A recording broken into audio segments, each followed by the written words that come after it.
എല്ലാ കൂട്ടുകാർക്കും ഗുരുദേവ നാമത്തിൽ നമസ്കാരം. ശ്രീ സിപ്പി പള്ളിപ്പുറത്തിൻ്റെ ഉണ്ണികൾക്ക് 108 ഗുരുദേവ കഥകൾ എന്ന ബാലസാഹിത്യ രചനയിൽ നിന്നും മഹത്തായ പാഠശാല. കുട്ടികളോടുള്ള ഗുരുദേവൻ്റെ വാത്സല്യം അളവറ്റതായിരുന്നു. ഗുരുസന്നിധിയിലെത്തുന്നവരിൽ കുട്ടികളെ അവിടുന്ന് പ്രത്യേകം പരിഗണിച്ചിരുന്നു. കാണിക്കയ എത്തുന്ന കൽക്കണ്ടം, മുന്തിരി ഇവയെല്ലാം അവർക്കായി പ്രത്യേകം വീതിച്ചു കൊടുക്കുമായിരുന്നു. 1905 ഗുരുദേവൻ കൊച്ചിക്കടുത്ത പള്ളുരുത്തി സന്ദർശിച്ചു. അവിടെ ഒരു ഭക്തൻ്റെ വീട്ടിൽ വിശ്രമിക്കുകയായിരുന്നു. അക്കാര്യം കേട്ടറിഞ്ഞ് ഒരു സ്കൂൾ വിദ്യാർത്ഥി സ്കൂളിലേക്ക് പോകാതെ നേരെ ഗുരുസന്നിധിയിലെത്തി. തിങ്ങി നിറഞ്ഞ പുരുഷാരവത്തിനിടയിലൂടെ അവൻ ഗുരുവിൻ്റെ അടുത്തു ചെന്നു. എന്തൊരു ചൈതന്യമുള്ള മുഖം! അതിൽ ആകൃഷ്ടനായി അവൻ അവിടെ ചുറ്റിപ്പറ്റി നിന്നു. തെല്ലിട കഴിഞ്ഞപ്പോൾ ആ തിരക്കിനിടയിലും ഗുരുദേവൻ്റെ കണ്ണുകൾ ബാലൻ്റെ മേൽ പതിഞ്ഞു. വാത്സല്യം വഴിയുന്ന സ്വരത്തിൽ അവിടുന്ന് ചോദിച്ചു, "ഇന്ന് പള്ളിക്കൂടത്തിൽ പോയില്ലേ?"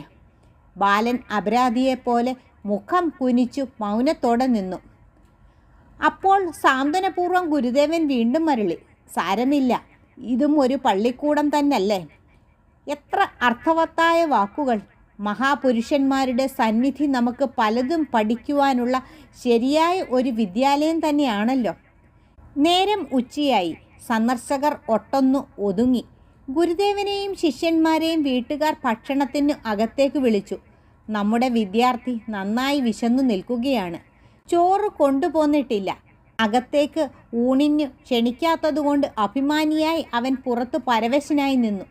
അകത്ത് ഊണിന് ഇല വെച്ചു. അപ്പോൾ ഗുരുദേവൻ്റെ കാരുണ്യമൂറുന്ന സ്വരം വിദ്യാർത്ഥിയുടെ കാതുകളിൽ അമൃതവർഷം പോലെ അകത്തു നിന്നും ഒഴുകിയെത്തി. "പുറത്ത് ഒരു വിദ്യാർത്ഥി നിൽക്കുന്നുണ്ടല്ലോ, അവനെ കൂടി അകത്തേക്ക് വിളിക്കൂ."